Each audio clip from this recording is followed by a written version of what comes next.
US കോളേജിലെ online ക്ലാസ്സിലേക്ക് എല്ലാവർക്കും സ്വാഗതം. നമ്മളിന്ന് ഡിസ്കസ് ചെയ്യാൻ പോകുന്നത് 8ാം ക്ലാസ്സിലെ കെമിസ്ട്രിയുടെ ഫസ്റ്റ് ചാപ്റ്ററിന്റെ കണ്ടിന്യൂഷൻ ആണ്. ഇതാണ് ബേസിക് കോൺസെപ്റ്റ് ഓഫ് മാറ്റർ അല്ലെങ്കിൽ പദാർത്ഥ സ്വഭാവത്തിന്റെ കണ്ടിന്യൂഷൻ ആണ്. നമ്മൾ ഇനി പഠിക്കാൻ പോകുന്നത് നമ്മളൊരു എക്സ്പെരിമെന്റിലൂടെയാണ് ചെയ്യാൻ പോകുന്നത്. നമ്മൾ ഇത് ഒരു ബീക്കർ എടുക്കുക. ബീക്കർ എടുത്തിട്ട് എന്ത് ചെയ്യുന്നു? ബീക്കർ എടുത്തിട്ട് മുക്കാൽ ഭാഗത്തേക്ക് എന്ത് ചെയ്തു? വെള്ളം എടുക്കുക. വെള്ളം എടുത്ത് വെച്ചിരിക്കുക. ഇതിലേക്ക് നമ്മൾ എന്ത് ചെയ്യുന്നു? കുറച്ച് KMnO4 അതായത് പൊട്ടാസ്യം പെർമാംഗനേറ്റ് തരികൾ എന്ത് ചെയ്യുന്നു? ഇതിലേക്ക് ഇടുകയാണ്. എന്താണ്? പൊട്ടാസ്യം പെർമാംഗനേറ്റ് അല്ലെങ്കിൽ KMnO4 തരികളെ എടുക്കുകയാണ്. ഇപ്പോൾ പൊട്ടാസ്യം പെർമാംഗനേറ്റിലെ KMnO4 തരികൾ എടുക്കുകയാണെങ്കിൽ എന്ത് സംഭവിക്കുന്നതാണ് നമ്മൾ എക്സ്പെരിമെന്റിലൂടെ പ്രൂവ് ചെയ്യാൻ പോകുന്നത്. KMnO4 തരികൾ എടുത്ത് നമ്മൾ എന്ത് ചെയ്യുന്നു? ഇതിലേക്ക് ഇടുന്ന സമയത്ത് എന്ത് സംഭവിക്കാതിരിക്കും? നമ്മൾ ആലോചിച്ച് നമ്മൾ എന്ത് ചെയ്തു? ഒരു ബീക്കർ എടുത്ത് ബീക്കറിൽ കുറച്ച് വെള്ളമാണ്. വെള്ളത്തിൽ നമ്മൾ എന്ത് ചെയ്തു? കുറച്ച് പൊട്ടാസ്യം പെർമാംഗനേറ്റിലെ KMnO4 എന്ത് ചെയ്തു? ആ തരികളിലേക്ക് ഇട്ട് നമ്മൾ എന്ത് ചെയ്തു? നന്നായിട്ട്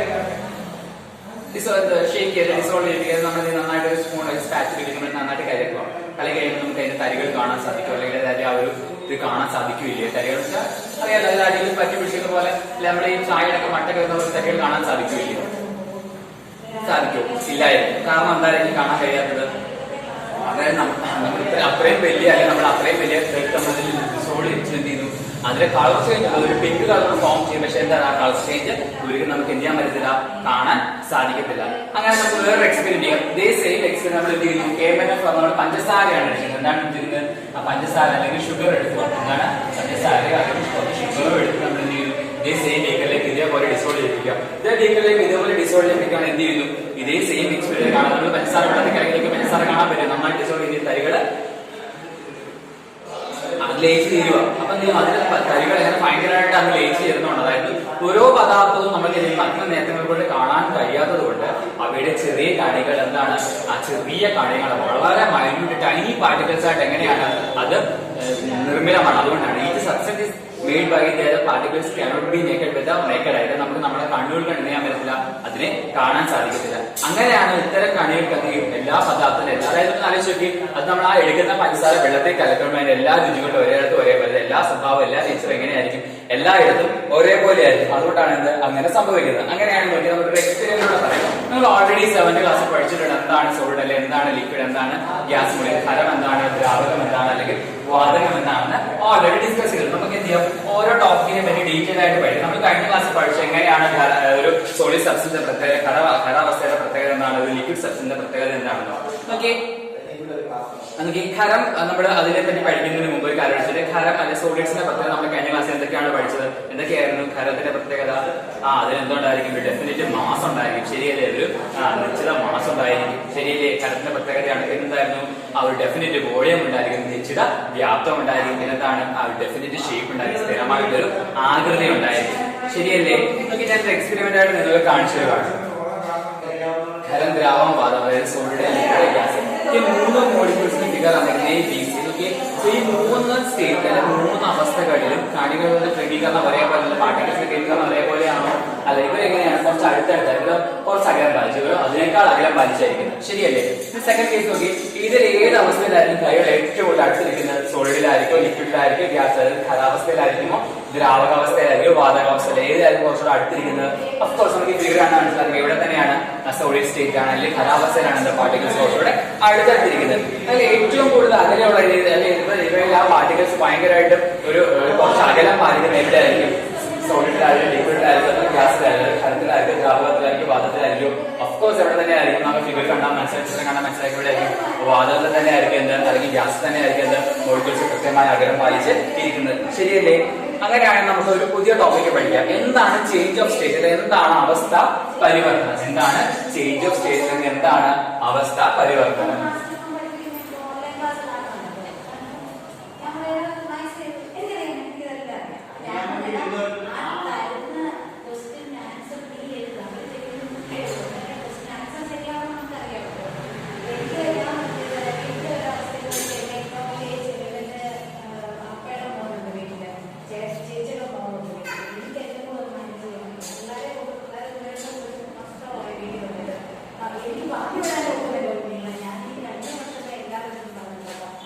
എന്താണ് അവസ്ഥ പരിവർത്തനം അല്ലെങ്കിൽ change of state? Okay, change of state മുമ്പ് നിങ്ങൾ ഈ ഫിഗർ ഇവിടെ കണ്ടോളാം. നമുക്ക് ഈ ഫിഗർ നമ്മൾ ഫിഗറിനെ നമ്മൾ കോൺസെൻട്രേറ്റ് ഒരു കാര്യം ചെയ്തിട്ട് ഒരു സോളിഡ് സബ്സ്റ്റൻസ് അതായത് ഖരപദാർത്ഥം ചൂടാക്കുമ്പോൾ എന്ത് സംഭവിക്കുന്നു? ഒരു ഖരപദാർത്ഥം ചൂടാക്കുമ്പോൾ എന്താവുന്നു? അത് മെൽറ്റ് ആവും, അല്ലെങ്കിൽ ഉരുകാൻ തുടങ്ങും. ഉരുകി എന്തായി മാറുന്നു? ഒരു ലിക്വിഡ് സബ്സ്റ്റൻസ് ആയി മാറുന്നു. ശരിയല്ലേ? ഒരു ഖരപദാർത്ഥം അല്ലെങ്കിൽ സോളിഡ് സബ്സ്റ്റൻസ് ഹീറ്റ് ആക്കുമ്പോൾ എന്ത് ചെയ്യുന്നു? അത് ലിക്വിഡ് ആവുന്നു. ലിക്വിഡിന്റെ വീണ്ടും ഹീറ്റ് ആക്കി എന്ത് ചെയ്യുന്നു? അത് ഗ്യാസ് ആവുന്നു. ശരിയല്ലേ? അതായത് ഒരു ഖരപദാർത്ഥം അല്ലെങ്കിൽ ഒരു സോളിഡ് സബ്സ്റ്റൻസ് എടുക്കുകയാണ്. എന്താണ്? ഒരു ഖരപദാർത്ഥം അല്ലെങ്കിൽ സോളിഡ് സബ്സ്റ്റൻസ് നമ്മൾ എടുക്കുകയാണ്. ശരിയല്ലയോ? അതിനെ എന്ത് ചെയ്യുന്നു? ഹീറ്റ് ചെയ്യുമ്പോൾ എന്തായി മാറുന്നു? ലിക്വിഡ് ആയിട്ട് മാറുന്നു. അതായത് എന്തായിട്ട് മാറുന്നു? ദ്രാവകമായിട്ട് മാറുന്നു. ഓക്കെ, ഒരു സോളിഡ് സബ്സ്റ്റൻസിനെ ഹീറ്റ് വരെ ചൂടാക്കുക. അപ്പൊ എന്ത് ചെയ്യുന്നു? അത് ലിക്വിഡ് ആകും. ലിക്വിഡിനെ വീണ്ടും ചൂടാക്കി എന്ത് സംഭവിക്കുന്നു? വീണ്ടും ചൂടാക്കുക. വീണ്ടും ചൂടാക്കുമ്പോൾ എന്ത് ചെയ്യുന്നു? വീണ്ടും ഹീറ്റ് കൊടുക്കുക. എന്ത് സംഭവിക്കുന്നു? അതെന്താവുന്നു? വാതകമായി മാറുന്നു. വാതകത്തിന് എന്ത് ചെയ്യുമ്പോഴാണ് ലിക്വിഡ് ആവുന്നത്? അല്ലെങ്കിൽ ആ പറയുന്ന ഗ്യാസിന് എന്ത് ചെയ്യുമ്പോഴാണ് ലിക്വിഡ് ആവുന്നത്? നമ്മൾ അതിനെ കൂൾ ചെയ്യണം, ഇല്ലയോ? കൂൾഡ് ആക്കണം, അല്ലെങ്കിൽ എന്ത് ചെയ്യണം? തണുപ്പിക്കണം. തണുപ്പിക്കുമ്പോൾ എന്തായി മാറുന്നു? അത് ദ്രാവകമായി മാറുന്നു. ദ്രാവകത്തിനെ വീണ്ടും തണുപ്പിക്കണം. എന്തായി മാറുന്നു? വീണ്ടും കൂൾ ചെയ്യുമ്പോൾ അല്ലെങ്കിൽ തണുപ്പിക്കുമ്പോൾ എന്ത് ചെയ്യുന്നു? അത് വീണ്ടും ഈ സ്റ്റേജിലേക്ക് വന്നു, സോളിഡിലേക്ക് വന്നു. ശരിയല്ലേ? അതാണ് ചേഞ്ച് ഓഫ് സ്റ്റേറ്റ് എന്ന് പറയുന്നത്. അതായത് എന്താണ്? സോളിഡായിട്ട് അതായത് ഖരാവസ്ഥയിൽ ചൂടാക്കുമ്പോൾ എന്ത് ചെയ്യുന്നു? അത് ദ്രാവകത്തിലാവും. ദ്രാവകത്തിനെ വീണ്ടും ചൂടാക്കുമ്പോൾ എന്താവും? വാതകമാവും. വാതകത്തെ തണുപ്പിക്കുമ്പോൾ എന്ത് ചെയ്യുന്നു? ദ്രാവകമാവും. ദ്രാവകത്തെ വീണ്ടും തണുപ്പിക്കുമ്പോൾ എന്ത് ചെയ്യുന്നു? അത് ഖരമാവുന്നു. ശരിയല്ലേ? അതൊരു സോളിഡ് സബ്സ്റ്റൻസ് നമ്മൾ ഹീറ്റ് ആക്കുമ്പോൾ എന്ത് ചെയ്യുന്നു? ലിക്വിഡ് ആവുന്നു. ലിക്വിഡിനെ വീണ്ടും ഹീറ്റ് ചെയ്യുമ്പോൾ ഗ്യാസ് ആവുന്നു. ഗ്യാസിനെ വീണ്ടും കൂൾ ചെയ്യുമ്പോൾ ലിക്വിഡ് ആവുന്നു. ലിക്വിഡിനെ വീണ്ടും കൂൾ ചെയ്യുമ്പോൾ എന്ത് ചെയ്യുന്നു? അത് സോളിഡ് ആയിട്ട് മാറുന്നു. ശരിയല്ലേ? ഇതാണ് ഒരു ചേഞ്ച് ഓഫ് സ്റ്റേറ്റ് അല്ലെങ്കിൽ അവസ്ഥാ പരിവർത്തനം എന്ന് പറയുന്നത്. ശരിയല്ലേ? നിങ്ങൾ ഇനി മുകളിലത്തെ ഫിഗർ നോക്കി. സോളിഡ് ഉണ്ട്, ലിക്വിഡ് ഉണ്ട്, ഗ്യാസ് ഉണ്ട്. 3 അവസ്ഥകളിലും ഉണ്ടാകുന്ന മോളിക്യൂൾസിന് പ്രത്യേകതകളെ പറ്റി അറിയാൻ മതി. ഫസ്റ്റ് വൺ നോക്കി, സോളിഡ് സബ്സ്റ്റൻസ് എന്ത് പ്രത്യേകത നിങ്ങൾക്ക് കാണാൻ പറ്റുന്നത്? സോളിഡ് സബ്സ്റ്റൻസ് ഒന്നാമത്തെ പോയതാണ് അവർ ഭയങ്കര ലിക്വിഡ് ആണ്, അല്ലേ? ഇവിടുത്തെ മോളിക്യൂൾസ് നോക്കി ഫസ്റ്റ് ഫിഗർ മാത്രം ശ്രദ്ധിക്കുക. അതായത് ഈ സോളിഡ് സബ്സ്റ്റൻസ് അല്ലെങ്കിൽ ഖരപദാർത്ഥങ്ങളെ ശ്രദ്ധിച്ചു നോക്കൂ. ഖരപദാർത്ഥങ്ങൾ അങ്ങനെയാണ്, മോളിക്യൂൾസ് വളരെ ലിക്വിഡ് ആയിട്ടാണ് ഇരിക്കുന്നത്. ലിക്വിഡ് ആയിട്ടിരിക്കുന്ന സമയത്ത് എന്ത് സംഭവിക്കുന്നു? അവരുടെ ഏറ്റവും വലിയ പ്രത്യേകത എന്താണ്? ഖരപദാർത്ഥങ്ങൾ ഇത് വളരെ അടുത്ത് സ്ഥിതി ചെയ്യുമ്പോൾ അവർക്ക് എന്തില്ല?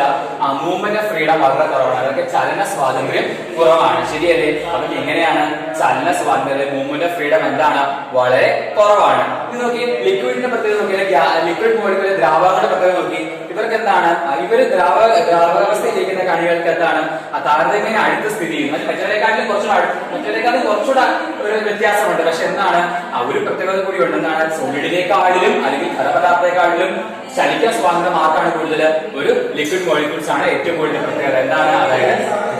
അതായത് നമ്മൾ പറയുവാണെങ്കിൽ മൂവ്മെന്റ് ഓഫ് ഫ്രീഡം ആർക്കാണ്? സോളിഡിനേക്കാൾ കൂടുതൽ ആർക്കായിരിക്കും? ലിക്വിഡിനായിരിക്കും. കാര്യം മനസ്സിലായോ? അതായത് ഒരു ഖരപദാർത്ഥത്തെക്കാൾ വേഗത്തിൽ ചലിക്കാനുള്ള കഴിവ് ആർക്കായിരിക്കും ഉള്ളത്? ദ്രാവക പദാർത്ഥത്തിനായിരിക്കും ഉണ്ടായിരിക്കുന്നത്. സോളിഡ് സബ്സ്റ്റൻസിനെക്കാളും മൂവ്മെന്റ് ഓഫ് ഫ്രീഡം ആർക്കായിരിക്കും കൂടുതൽ? ലിക്വിഡിന്റെ ആയിരിക്കും കൂടുതൽ. ശരിയല്ലേ? ഇവരെ പോലെ ഇവര് ഭയങ്കര ലിക്വിഡ് അല്ല, കുറച്ചുകൂടി റിലേസിംഗ് ആണ് അവയുടെ പാർട്ടിക്കിൾസ് അല്ലെങ്കിൽ അവയുടെ കണികൾ ഇരിക്കുന്നത്. തേർഡ് നോക്കി, വാതകത്തിന്റെ കേസ് നോക്കി. അത് വാതകാവസ്ഥയിലെ കണികൾ എന്താണ്? അവർ വളരെ അകന്നാണ് സ്ഥിതി ചെയ്യുന്നത്. ശരിയല്ലേ? ഒരെണ്ണം ഇവിടെയാണെങ്കിൽ ഒരെണ്ണത്തിൽ നല്ല ഗ്യാപ്പ് ഉണ്ട്. ഗ്യാപ്പ് ഉള്ളപ്പോൾ എന്ത് ചെയ്യുന്നു? അവരുടെ മൂവ്മെന്റ് ഓഫ് ഫ്രീഡം അല്ലെ അവർക്ക് എന്താണ്? ചലന സ്വാതന്ത്ര്യം ആരെക്കാളും ഖരത്തിനേക്കാളും ദ്രാവകത്തെക്കാളും ഏറ്റവും കൂടുതൽ ആർക്കായിരിക്കും? വാതകത്തിനായിരിക്കും. കമ്പയർ ചെയ്യുമ്പോൾ സോളിഡിനേക്കാളും ലിക്വിഡിനേക്കാളും മൂവ്മെന്റ് ഓഫ് ഫ്രീഡം ആർക്കാണ് കൂടുതൽ? ആർക്കാണ്? ഗ്യാസ് മോളിക്യൂൾസ് ആണ്. പക്ഷെ ഗ്യാസ് മോളിക്യൂൾസ് എന്തായിരിക്കും? അവര് ഭയങ്കര കുറച്ച് അകന്നാണ് നിൽക്കുന്നത്. ഏറ്റവും അടുത്ത് നിൽക്കുന്ന ആരാണ്? സോളിഡ് ആണ്. അതിനേക്കാൾ അടുത്ത് നിൽക്കുന്നത് ഏറ്റവും അടുത്ത് നിൽക്കുന്ന സോളിഡ് ആണ്. ഏറ്റവും കൂടുതൽ മൂവ്മെന്റ് ഓഫ് ഫ്രീഡം കുറവ് ആർക്കാണ്? സോളിഡ് ആണ്. പക്ഷെ ഗ്യാസ് മോളിക്യൂൾസ് ഒക്കെ അകന്നാണ് നിൽക്കുന്നവർക്ക് ഏറ്റവും കൂടുതലാണ് മൂവ്മെന്റ് ഓഫ് ഫ്രീഡം അല്ലെങ്കിൽ സഞ്ചരിക്കാനുള്ള അല്ലെങ്കിൽ ചലിക്കാനുള്ള കഴിവ് കൂടുതൽ ആർക്കാണ്? ഗ്യാസ് മോളിക്യൂൾസ് ആണ്. നോക്കി, അപ്പം എന്തുകൊണ്ടായിരിക്കും ഒരു അവസ്ഥാ പരിവർത്തനം ചേഞ്ച് ഓഫ് സ്റ്റേറ്റ് ഉണ്ടാവുന്നത്? എന്തുകൊണ്ടായിരിക്കാം? ഒരൊറ്റ കാരണമാണ്. എന്തുകൊണ്ടാണ്? താപനിലയിലുള്ള വ്യത്യാസം അല്ലെങ്കിൽ ചേഞ്ച് ഇൻ ടെമ്പറേച്ചർ ആണെന്ന് ഒരു മാറ്റുന്നത്? ഒരു അവസ്ഥാ പരിവർത്തനം അല്ലെങ്കിൽ ചേഞ്ച് ഓഫ് സ്റ്റേറ്റ് ഉള്ളത് എന്താണ്? ചേഞ്ച് ഇൻ ടെമ്പറേച്ചർ ആണ്. എന്താണ്? ചേഞ്ച് ഇൻ ടെമ്പറേച്ചർ ആണ്. ടെമ്പറേച്ചർ അല്ലെങ്കിൽ താപനിലയിലുള്ള വ്യത്യാസം. താപനിലയിലുള്ള വ്യത്യാസം അല്ലെങ്കിൽ ചേഞ്ച് ഇൻ ടെമ്പറേച്ചർ ആണ് ഒരു അവസ്ഥാ പരിവർത്തനം ചേഞ്ച് ഓഫ് സ്റ്റേറ്റിന് ഏറ്റവും റീസൺ ആയിട്ടുള്ള കാരണം. അപ്പൊ നോക്കി, ഏത് അവസ്ഥയിൽ ഇരുന്നാലും എന്ത് ചെയ്യുന്നു? ചൂട് അല്ലെങ്കിൽ നമ്മൾ താപം അല്ലെങ്കിൽ ഹീറ്റ് കൊടുക്കുമ്പോൾ ഏത് സ്റ്റേറ്റിൽ സോളിഡ് ആയിക്കോട്ടെ, ലിക്വിഡ് ആയിക്കോട്ടെ, ഗ്യാസ് ആയിക്കോട്ടെ, ഏത് സ്റ്റേറ്റിൽ ഇരുന്നാൽ പോലും നമ്മൾ എന്ത് ചെയ്യുന്നു? ഹീറ്റ് അല്ലെങ്കിൽ താപം കൊടുക്കുമ്പോൾ എന്ത് ചെയ്യുന്നു? കണികളുടെ ഊർജ്ജം അല്ലെങ്കിൽ ഈ പാർട്ടിക്കിൾസിന്റെ എനർജിയും മോഷനും അതായത് ചലനവും എന്ത് ചെയ്യുന്നു? കൂടുകയും കണികൾ തമ്മിലുള്ള ആകർഷണബലം എന്ത് ചെയ്യും? കുറയുകയും ചെയ്യും. അതായത് ഏത് സ്റ്റേറ്റ് ആയിക്കോട്ടെ, സോളിഡ് ആയിക്കോട്ടെ, ലിക്വിഡ് ആയിട്ട്, ഗ്യാസ് ആയിട്ട്, ഖരമായിക്കോട്ടെ, ദ്രാവകമായിക്കോട്ടെ, വാതകമായിട്ട്, ഏത് അവസ്ഥയിൽ ഇരുന്നാലും മോളിക്യൂൾസ് എന്ത് ചെയ്യുന്നു? അവയുടെ കണികളുടെ ഊർജ്ജ എനർജിയും അതേപോലെ തന്നെ അവയുടെ മോഷൻ എന്ത് ചെയ്യുന്നു? കൂടുകയും അവയുടെ എന്ത് കുറയുകയും ചെയ്യുന്നു, അവയുടെ ആകർഷണം അല്ലെങ്കിൽ ഫോഴ്സ് ഓഫ് അട്രാക്ഷൻ എന്ത് ചെയ്യും, ഡിക്രീസ് ചെയ്യുകയും ചെയ്യുന്നു. ഇത്രയും കാര്യങ്ങൾ മനസ്സിലായോ? നമ്മൾ സോളിഡ്സിന്റെ പ്രത്യേകത നമുക്ക് ഇതിൽ വെച്ചിട്ട് പറയാൻ പറ്റും, ലിക്വിഡ്സിന്റെ പ്രത്യേകത പറയാൻ പറ്റും, ഇതിന്റെ പ്രത്യേകത പറയാൻ പറ്റും, ഗ്യാസ് മോളിക്യൂൾസിന്റെ പ്രത്യേകത പറയാൻ പറ്റും. എന്തൊക്കെയാണ് ഗ്യാസ് മോളിക്യൂൾസിന്റെ പ്രത്യേകത പറയാൻ പറ്റും? നമ്മൾ പഠിക്കുന്നത് പുതിയൊരു ടോപ്പിക്കാണ്. എന്താണ് ലിക്വിഫിക്കേഷൻ? ലിക്വിഫിക്കേഷൻ എന്ന് വെച്ച് കഴിഞ്ഞാൽ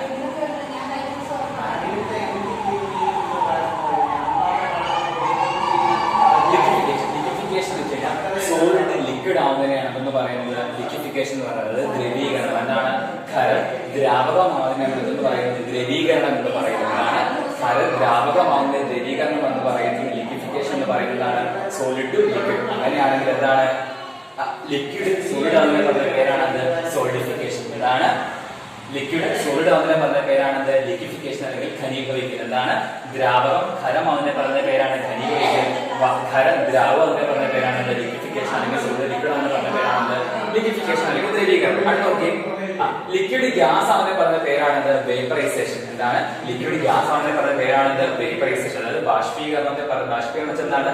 ദ്രാവകം വാതകം ആവുന്നതിനെ പറഞ്ഞ പേരാണത് ബാഷ്പീകരണം. അടുത്ത സോളിഡിഫിക്കേഷൻ. എന്താണ്? ഗ്യാസ് സോളിഡ് ആവുന്നതിനെ പറഞ്ഞ പേരാണത് സോളിഡിഫിക്കേഷൻ. അതായത് വാതകം ഖരമാവുന്നതിനെ പറഞ്ഞ പേരാണത് ഘനീഭവിക്കൽ എന്ന് പറയുന്നത്. അടുത്ത സബ്ലിമേഷൻ. സബ്ലിമേഷൻ എന്ന് വെച്ചാൽ എന്താണ്? സോളിഡ് ഗ്യാസ് ഡയറക്റ്റ് ആയിട്ട് സോളിഡ് എന്ത് ചെയ്യുന്നു, ഗ്യാസ് ആവുന്നതിനെ പറഞ്ഞ പേരാണത്. അതായത് നമ്മൾ ഒരു സോളിഡ് ആയിട്ടുള്ള സബ്സ്റ്റൻസ് നമ്മൾ ചൂടാക്കുക അല്ലെങ്കിൽ ഹീറ്റ് ആക്കുകയാണ് എന്ത് ചെയ്യുന്നു, അത് ലിക്വിഡ് ആവുക ഡയറക്റ്റ് ആയിട്ട് ഗ്യാസ് എന്ന് പറഞ്ഞ പേരാണത് സബ്ലിമേഷൻ അല്ലെങ്കിൽ ഉത്പാദനം. സബ്ലിമേഷൻ എക്സാമ്പിൾ ആണ് ക്യാമ്പർ. നമ്മൾ കർപ്പൂരം കത്തിക്കുന്നത് ബാറ്ററി പെട്ടെന്ന് ഗ്യാസ് ആയിട്ട് മാറത്തേ ഉള്ളൂ. ഇതിനടുത്ത് എന്താണ്? കണ്ടൻസേഷൻ. കണ്ടൻസേഷനിലെ സാന്ദ്രീകരണം. എന്താണ്? ഒരു ഗ്യാസ് ലിക്വിഡ് ആവുന്നതിനാണെന്ന് പറയുന്നത് കണ്ടൻസേഷൻ എന്ന് പറയുന്നത്. എന്താണ്? വാതകം ദ്രാവകമാവുന്നതിനെ പറഞ്ഞ പേരാണത് സാന്ദ്രീകരണം. Next one solidification. സോളിഡിഫിക്കേഷൻ വെച്ചാൽ എന്താണ്? ലിക്വിഡ് സോളിഡ് ആവുന്നത്. അതായത് ദ്രാവകം ഖരമാവുന്നതിനെ പറഞ്ഞ പേരാണത് ഘനീഭവിക്കൽ. എന്താണ്? ഘനീഭവിക്കൽ. എന്താണ്? ഘനീഭവിക്കൽ എന്ന് പറയുന്നത്. ഇത്രയും കാര്യം മനസ്സിലായോ? അടുത്ത ടോപ്പിക്കാണെന്ത്? ഡിഫ്യൂഷൻ. എന്താണ്? ഡിഫ്യൂഷൻ. ഡിഫ്യൂഷൻ അല്ലെങ്കിൽ വ്യാപനം എന്ന് പറയുന്നത്. ഓക്കെ, നമ്മൾ എന്ത് ചെയ്യാം? നമ്മുടെ ഒരു വാച്ച് ഗ്ലാസ് എടുക്കുകയാണ്. എന്താണ്? ഒരു വാച്ച് ഗ്ലാസ് അല്ലെങ്കിൽ ഒരു പൗള് പോലെ സാധനമാണ് വാച്ച് ഗ്ലാസ്.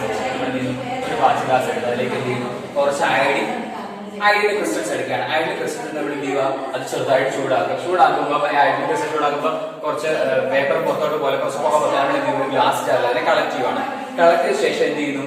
പതിയെ നിറവ്യത്യാസം ഉണ്ടാവും. ശരിയല്ലേ? അപ്പൊ നിറവ്യത്യാസം ഉണ്ടാവും. മുകളിലത്തെ ജാറിന് നിറം ഏതാണോ ആ ജാറിലേക്ക്, അതായത് നമ്മൾ അതിനെ കളക്ട് ചെയ്യുമ്പോൾ ഒരു ബീക്കറോട് കളക്ട് ചെയ്യുക, അല്ലെങ്കിൽ വേറെ ബീക്കർ വെച്ച് കമ്പനി പിടിക്കും. ഇവിടുത്തെ നിറം എന്ത് ചെയ്യുന്നു? മുകളിലേക്ക് സ്പ്രെഡ് ആയിക്കൊണ്ടേയിരിക്കും. അങ്ങനെയാണെങ്കിൽ നിങ്ങൾക്ക് അതൊരു എക്സ്പീരിയൻസ് ആയിട്ട് പറയാം. എനിക്ക് കേട്ടോ, ചന്ദനത്തിരി നിങ്ങൾ കണ്ടിട്ടുള്ള ചന്ദനത്തിരി അല്ലെങ്കിൽ അഗർബത്തി കേട്ടിട്ടുണ്ടല്ലോ. ചന്ദനത്തിരി കത്തിക്കുന്ന സമയത്ത് പെട്ടെന്ന് ചന്ദനത്തിരിയുടെ മണം എന്ത് ചെയ്യും? എല്ലാ ആഴത്തേക്ക് എത്തും. ശരിയല്ലയോ? ഒരു മാങ്ങ പഴുത്തേക്ക് നമ്മൾ എന്ത് ചെയ്യും? പെട്ടെന്ന് അറിയും. ശരിയല്ലയോ? ഒരു ഐസ്ക്രീം വന്ന ഐസ്ക്രീമിനാണ് എന്തുകൊണ്ടായാലും പെട്ടെന്ന് ഇത്രയും ഇത് നമ്മുടെ അടുത്തേക്ക് സ്മെല്ല് അല്ലെങ്കിൽ എത്തുന്ന അറിയാമോ? ഡിഫ്യൂഷൻ വെച്ചെന്താ അറിയാമോ? ചലന സ്വാതന്ത്ര്യമുള്ള കണികൾ സ്വയമേ പരസ്പരം കലരുന്നതിനെയാണെന്ന് പറയുന്നത് ഡിഫ്യൂഷൻ അഥവാ വ്യാപനം എന്ന് പറയുന്നതാണ്. ചലന സ്വാതന്ത്ര്യമുള്ള കണികൾ സ്വയമേ പരസ്പരം കലരുന്നതിനെയാണെന്ന് പറയുന്നത് വ്യാപനം അല്ലെങ്കിൽ ഡിഫ്യൂഷൻ എന്ന് പറയുന്നത്. എന്താണ്? ചലന സ്വാതന്ത്ര്യമുള്ള കണികൾ സ്വയമേ പരസ്പരം കലരുന്നതിനെയാണെന്ന് പറയുന്നത് ഡിഫ്യൂഷൻ എന്ന് പറയുന്നതാണ്. അതായത് മൂവിംഗ് കപ്പാസിറ്റി ഉള്ള പാർട്ടിക്കിൾസ് എന്ത് ചെയ്യും? നമ്മുടെ അറ്റ്മോസ്ഫിയറിൽ പെട്ടെന്ന് എന്ത് ചെയ്യുന്നു? അതങ്ങ് സ്പ്രെഡ് ആവുന്നതിനെ പറഞ്ഞ പേരാണെന്ത്?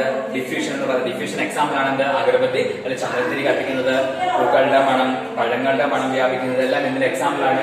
ഡിഫ്യൂഷൻ അല്ലെങ്കിൽ വ്യാപനത്തിന്റെ എക്സാമ്പിൾ ആണ്. അല്ലെങ്കിൽ നമ്മൾ പറഞ്ഞു തരുന്നത്, നമ്മളൊരു ബീക്കറിൽ കുറച്ച് വെള്ളം എടുത്ത് അതിലേക്ക് ഒരു തുള്ളി മഷി പെട്ടെന്ന് അവിടേക്ക് പരത്തില്ലേ? കാരണം എല്ലാം എന്താണ്? ഇതെല്ലാം എന്താണ്? ഒരു ഡിഫ്യൂഷൻ എക്സാമ്പിൾ ആണ്. ഡിഫ്യൂഷൻ എക്സാമ്പിൾ നമ്മൾ എന്ത് പറയാം? പൂക്കൾ തൂക്കുന്നതോ ആയിക്കോട്ടെ, നമ്മുടെ പെർഫ്യൂം ഉപയോഗിക്കുന്നതൊക്കെ പെട്ടെന്ന് അറിയാൻ പറ്റുന്നില്ല. എന്താണ്? ഡിഫ്യൂഷൻ മൂലം അല്ലെങ്കിൽ വ്യാപനം മൂലമാണ് നമുക്കത് അറിയാൻ പറ്റുന്നത്. ഓക്കെ, നമ്മള് അടുത്ത ടോപ്പിക്കാണ് എന്താണ്? Pure substance and mixed. എന്താണ്? Pure substance. എന്താണ്? Pure substance.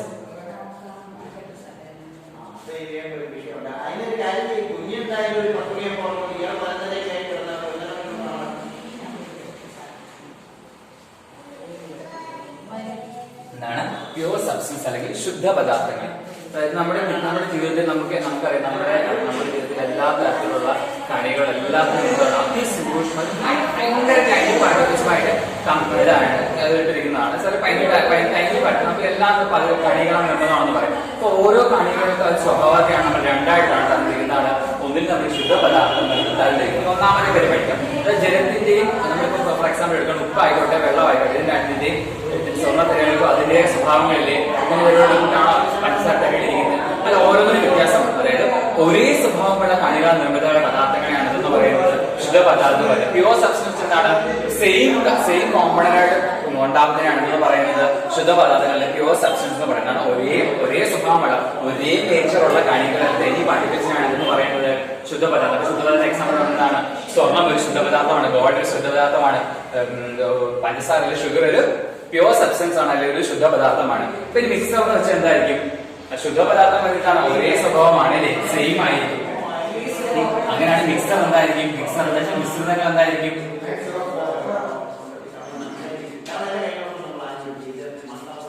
മിശ്രിതങ്ങൾ എന്ന് വെച്ചാൽ എന്തായിരിക്കും? വ്യത്യസ്തമായിരിക്കും. ശരിയില്ലയോ? വ്യത്യസ്ത സ്വഭാവമായിരിക്കും അല്ലേ? വ്യത്യസ്ത സ്വഭാവമുള്ളവരെയാണെന്ന് പറയുന്നത് ഡിഫറെന്റ് നേച്ചർ ആയിരിക്കും. എന്താണ് അവരെയാണെന്ന് പറയുന്നത് മിശ്രിതങ്ങൾ എന്ന് പറയുന്നത്. എക്സാമ്പിൾ എന്താണ് ഇതിന്? ഗോൾഡ് എക്സാമ്പിൾ ആണ്, അല്ലെങ്കിൽ സ്വർണ്ണമാണ് ഇതിന് എക്സാമ്പിൾ. ഇതിന് എക്സാമ്പിൾ നമ്മുടെ പ്യുവർ സബ്സ്റ്റൻസിന്. അങ്ങനെയാണെങ്കിൽ മിക്സറിന്റെ എക്സാമ്പിൾ പറഞ്ഞാൽ എന്തായിരിക്കും? ചെളിവെള്ളം, മഡി വാട്ടർ അല്ലേ? മഡി വാട്ടർ എന്താണ്? ഒരു മിശ്രിതമാണ്. ശരിയല്ലേ? പഞ്ചസാര അതായത് പഞ്ചസാരയുണ്ട്, വെള്ളമുണ്ട്. അപ്പൊ എന്താണ്? അതൊരു മിക്സർ, ഷുഗർ സൊല്യൂഷൻ. ശരിയല്ലേ? എക്സാമ്പിൾ എന്താണ്? മഡി വാട്ടർ. എന്താണ് മഡി വാട്ടർ? അതായത് ചെളിവെള്ളം.